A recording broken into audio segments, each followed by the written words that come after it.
পাকিস্তান আফগানিস্তান সংঘর্ষ যুদ্ধের ময়দান নাকি জিওপলিটিক্সের দাবার বোর্ড। খালি চোখে দেখলে মনে হবে পাকিস্তান আর আফগানিস্তানের মধ্যে আরেকটি সীমান্ত যুদ্ধ শুরু হয়েছে। কেউ বলবে এটা সন্ত্রাস বিরোধী অভিযান, কেউ বলবে মুসলিম বনাম মুসলিম সংঘর্ষ, আবার কেউ এটাকে ঈমান ও তাগুতের লড়াই হিসেবেও দেখছে। কিন্তু প্রশ্ন হল, আসলেই যুদ্ধটা এত সরল নাকি পর্দার আড়ালে আরও বড় খেলা চলছে?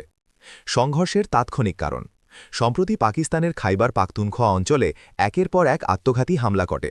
স্কুল, মসজিদ, বাজার, সেনা চেকপোস্ট, কোথাও নিরাপত্তা ছিল না।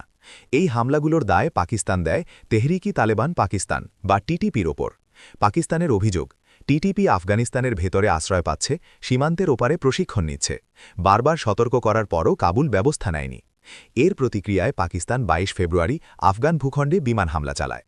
আফগানিস্তানের দাবি, এতে বেসামরিক মানুষ, নারী ও শিশুও নিহত হয়েছে।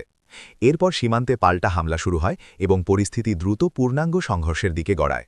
ইতিহাসের দীর্ঘ ছায়া। এই সংঘর্ষ হঠাৎ তৈরি হয়নি। দুই দেশের সম্পর্ক বহু পুরনো সমস্যায় জর্জরিত।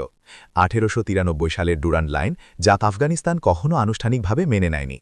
আফগান যুদ্ধের সময় পাকিস্তানের ভূখণ্ড ব্যবহার করে যুক্তরাষ্ট্রের অভিযান, তালেবানদের মনে পাকিস্তানের প্রতি পুরনো অবিশ্বাস। ২০ বছরের যুদ্ধ শেষে আমেরিকা আফগানিস্তান ছাড়লেও সেই ক্ষোভ ও সন্দেহ রয়ে গেছে। জিওপলিটিক্সের বড় চিত্র। এখানেই শুরু হয় বড় প্রশ্ন।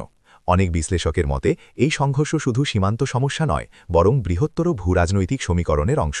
কারণ আফগানিস্তান সম্প্রতি ঘোষণা দিয়েছিল, ইরানের ওপর হামলা হলে তারা ইরানের পাশে থাকবে। একই সময়ে যুক্তরাষ্ট্র ইরানকে ঘিরে সামরিক প্রস্তুতি বাড়াচ্ছে। আর ঠিক তখনই পাকিস্তান আফগান উত্তেজনা বিস্ফোরিত হল। জিওপলিটিক্সে একটি পুরনো নীতি আছে, শত্রুকে সরাসরি আক্রমণ না করে আগে তাকে ব্যস্ত ও দুর্বল করে দাও। যদি আফগানিস্তান সীমান্ত যুদ্ধে ব্যস্ত থাকে, তাহলে আঞ্চলিক শক্তির ভারসাম্য নিজে থেকেই বদলে যায়। আঞ্চলিক শক্তির হিসাব: এই সংঘর্ষে আরও কয়েকটি ফ্যাক্টর কাজ করছে। ভারতের সাথে আফগানিস্তানের কূটনৈতিক সম্পর্ক বৃদ্ধি, পাকিস্তানের দুই ফ্রন্ট যুদ্ধের আশঙ্কা, ইরানের মধ্যস্থতার আহ্বান, মধ্যপ্রাচ্যের নতুন শক্তি ভারসাম্য। অর্থাৎ যুদ্ধ শুধু বন্দুক দিয়ে নয়, কূটনীতি, অর্থনীতি ও প্রভাবের খেলাও চলছে। ধর্মীয় আবেগ বনাম বাস্তব রাজনীতি: মাঠে সাধারণ মানুষ যুদ্ধকে দেখে বিশ্বাসের লড়াই হিসেবে। সোশ্যাল মিডিয়ায় তৈরি হয় দুই পক্ষ, ভালো মুসলিম বনাম খারাপ মুসলিম।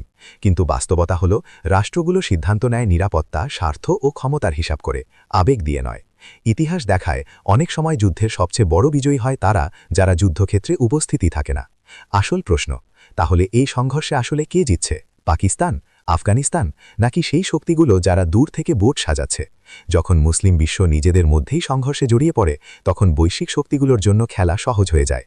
পিনে শেষ কথা, আজ আমরা ধর্ম, আবেগ আর পক্ষ নেওয়া নিয়ে তর্ক করছি, কিন্তু জিওপলিটিক্সের চশমা পরে দেখলে বোঝা যায়, এই যুদ্ধ শুধু সীমান্তের নয়, এটা প্রভাব, শক্তি এবং ভবিষ্যৎ মধ্যপ্রাচ্যের মানচিত্র নিয়ে বড় এক দাবার খেলা।